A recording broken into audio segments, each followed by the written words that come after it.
much indeed, Senator Donnghaile, and you've 8 minutes. Thank you.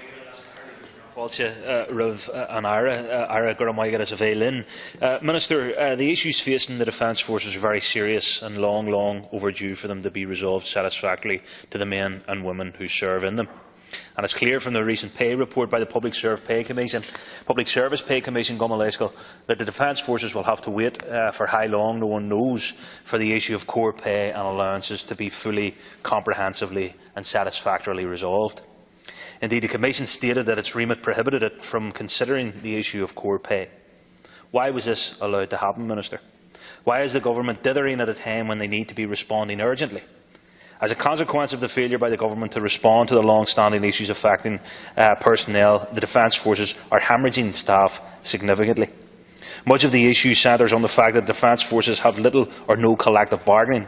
Currently, they are prohibited from joining or affiliating with a trade union and can't strike. Sinn Féin has proposed legislation that would provide for the collective bargaining rights of Defence Forces and Gardaí. The EU Committee on Social Rights upheld the case taken by PD Fora, who of course are representative of the ordinary rank and file membership, to greater collective bargaining rights of Defence Force members, although it also stated that the prohibition against strike action was proportionate. But there's something in that for you, Minister. The Government's recent response falls short of what Sinn Féin has called for, and I note that PD Fora has asked for clarity of when it will have collective bargaining rights. So it isn't good enough, Minister, for the Government to say that it will look at the forces being affiliated to ICTU. This falls far short of what's required. And there is more evidence of dithering by the Government when it comes to ending the issue of Lariam for personnel.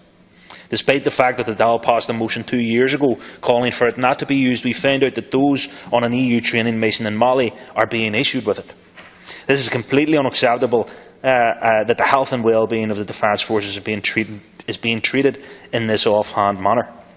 But it is interesting that there appears to be lots of energy and action when it comes to risking the neutrality of this state and tiptoeing into an EU army. How else are we to understand the decision by the Dáil, which Sinn Féin opposed, when they agreed that the Defence Forces should participate in a German-led battle group?